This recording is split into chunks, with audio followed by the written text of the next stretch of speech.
Hello friends, welcome back to our YouTube channel. दोस्तों स्वागत है सभी का। डिस्कस करेंगे आपका जो जेल वार्डन और फायरमैन का एग्ज़ाम हुआ है 19 दिसंबर का। तो उस आपका जो बी सेट है मेरे पास ये आ चुका है। इसके हम क्वेश्चन देखेंगे इस वीडियो में। जीएस का पूरा सेक्शन डिस्कस करेंगे। क्वेश्चन नंबर 38 से लेकर आपका लगभग 73 तक क्वेश्चन है ये। तो वो सब हम क्वेश्चन इसमें वीडियो में डिस्कस करेंगे। वीडियो आपको अच्छा लगता है तो प्लीज़ वीडियो को लाइक ज़रूर कीजिएगा और इस वीडियो को एंड में आप शेयर जरूर कर दीजिएगा। एक एक क्वेश्चन में आपको एक अथॉरिटी बताऊँगा, बिल्कुल सही होगा।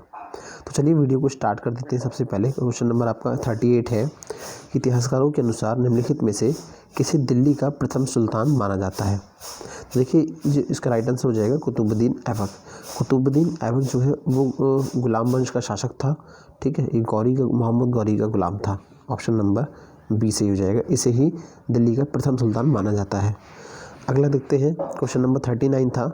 निम्नलिखित कथनों को पढ़ें और सही विकल्प चुनें। एक ट्रांसफ़र एक उपकरण है जिसका उपयोग विद्युत ऊर्जा के विद्युत शक्ति संचरण में किया जाता है और विद्युत चुंबकीय प्रेरण और पारस्परिक प्रेरण के मूल सिद्धांतों पर कार्य करता है। ये बिल्कुल सही है।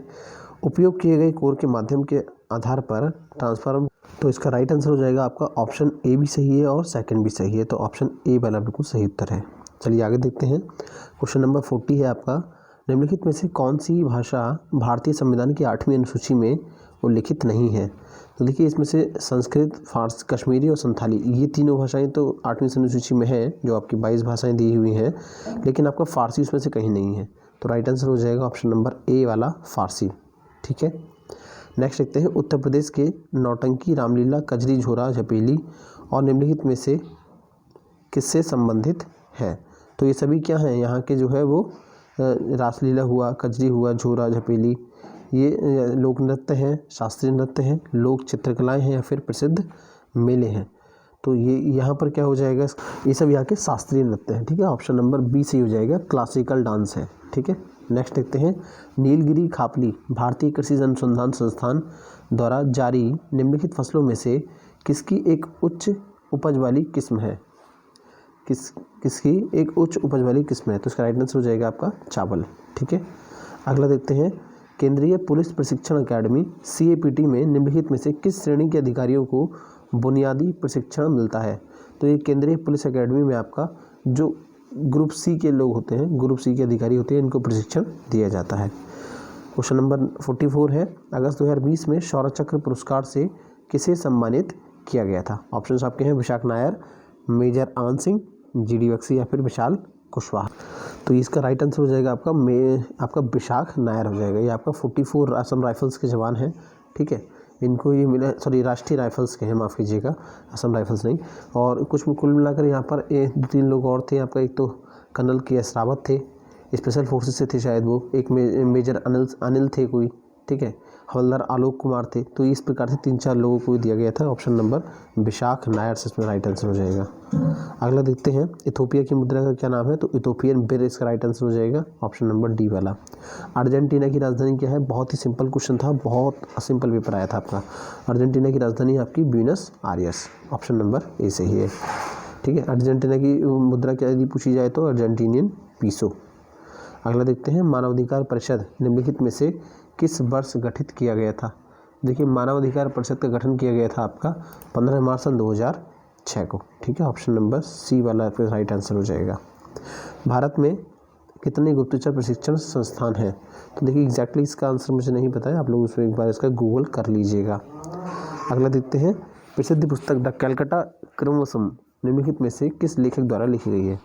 तो बस एक सिंपल सा एक लॉजिक लगाना था कि अमिताभ घोष जो है ये आपका कलकत्ता से ही आते हैं। ठीक है, मतलब ये एक राइटर हैं और ये आपका पश्चिम बंगाल से आते हैं। तो उसका राइट आंसर हो जाएगा आपका option number C, the Calcutta chromosome, इन्होंने ही लिखी है। अगला क्वेश्चन है। वायुमंडल की सापेक्ष आर्द्रता को मापने के लिए उपयोग किया जाने वाला उपकरण है? तो इसका राइट आंसर हो जाएगा हाइग्रोमीटर, माफ़ कीजिए हाइग्रोमीटर है। ठीक है, हाइड्रोमीटर मत कर देना। अब देखिए हाइड्रोमीटर आपका वायुमंडल का दबाव मापने के लिए, ठीक है, हाइग्रोमीटर आर्द्रता नापने के लिए, लैक्टोमीटर दूध के लिए यूज़ होता है, इस प्रकार से कुछ। ठीक है, अगला देखते हैं। भारत में लोसांग उत्सव मनाया जाता है, वो किस राज्य में मनाया जाता है? तो लोसांग उत्सव आपका सिक्किम का है। ठीक है, सिक्किम का त्यौहार, इसका राइट आंसर हो जाएगा सिक्किम। अगला क्वेश्चन देखते हैं। निम्नलिखित में से कौन सा देश राष्ट्रीय सुरक्षा परिषद यानी कि यूएन सिक्योरिटी काउंसिल का स्थायी सदस्य नहीं है? तो यूएन सिक्योरिटी काउंसिल में कुल कितने मेंबर हैं? स्थायी मेंबर 5 हैं और जो 10 होते हैं वो अस्थायी मेंबर होते हैं, कुल मिला के 15 होते हैं। ठीक है, अब यहाँ पर देखिए आप, भारत इसमें आ रहा है तो भारत तो स्थायी मेंबर है नहीं, श्रीलंका, चीन, श्रीलंका भी नहीं है, भारत नहीं तो श्रीलंका कैसे होगा? ठीक है, अब देखिए दूसरा यहाँ पर आता है, फिर यहाँ पर भारत आ गया तो ये भी नहीं होगा क्योंकि भारत यूएन सिक्योरिटी काउंसिल के अध्यक्ष नहीं है। तो राइट आंसर हो जाएगा डी वाला, यानी कि यूएस, रशिया, यूके और फ्रांस एंड चाइना, ये आपके यूएन सिक्योरिटी काउंसिल के जो परमानेंट मेंबर हैं। कुतुबुद्दीन ऐबक किस वंश का संस्थापक था? तो मैंने आपको पहले ही बताया, आपको गुलाम वंश का संस्थापक था, ऑप्शन नंबर सी सही है। ठीक है, यूनेस्को विकल्पों में से मध्य प्रदेश में स्थित यूनेस्को की विश्व धरोहर स्थलों में से एक नहीं है, कौन सा नहीं है? तो देखिए मध्य प्रदेश पहले देखा खजुराहो का स्मारक, खजुराहो के स्मारक सबसे पहले दिया गया था 1986 में ही, इसको जो है वो यूनेस्को विश्व धरोहर में शामिल कर लिया गया था। फिर आता है हम्पी, ये बातें बताऊंगा मैं आपको। अब देखिए सांची का स्तूप देखते हैं, सांची का स्तूप जो है आपका 1989 में यूनेस्को में शामिल किया गया था। भीमबेटका के शिलान्यास ये आपका सन 2003 में किया गया था शामिल। ठीक है, अब बचा कौन यहाँ पर हमारा? ये बचा हमारा हम्पी का स्मारक समूह, यही इसका राइट आंसर हो जाएगा। भारत ने निम्नलिखित में से किस देश के साथ भूमि सीमा का एक समझौता किया है जो जून 2015 में अनुसमर्थन पुष्टि या इंस्ट्रूमेंट्स ऑफ रेटिफिकेशन के नाम से भी लागू हुआ? तो इसका राइट आंसर हो जाएगा बांग्लादेश, ऑप्शन नंबर बी बिल्कुल सा राइट आंसर है। अगला देखते हैं, निम्नलिखित में से किस दिन को राष्ट्रीय एकता दिवस के रूप में मनाया जाता है? तो ये 31 अक्टूबर हो जाएगा। ठीक है, ये आपका किसके उपलक्ष्य में मनाया जाता है? तो ये आपका सरदार वल्लभ भाई पटेल की पुण्य स्मृति में मनाया जाता है। ठीक है, अगला देखते हैं, मानव तस्करी और जबरन श्रम पर रोक का उल्लेख भारतीय संविधान के मौलिक अधिकारों में से किस श्रेणी में किया जाता है? तो एक मौलिक अधिकार है आपका शोषण के विरुद्ध अधिकार, उसका राइट आंसर हो जाएगा ऑप्शन नंबर ए। ठीक है, मानव तस्करी और जबरन श्रम पर रोक लगाना। अगला देखते हैं, मानवाधिकार उच्चायुक्त कार्यालय यानी कि OHCHR में 2006 के दौरान निम्नलिखित में से किस निकाय ने मानवाधिकार आयोग की जगह ली? तो मानवाधिकार आयोग की जगह ले ली आपका मानवाधिकार परिषद ने, यूएन सिक्योरिटी, ये बन गया आपका ह्यूमन राइट काउंसिल।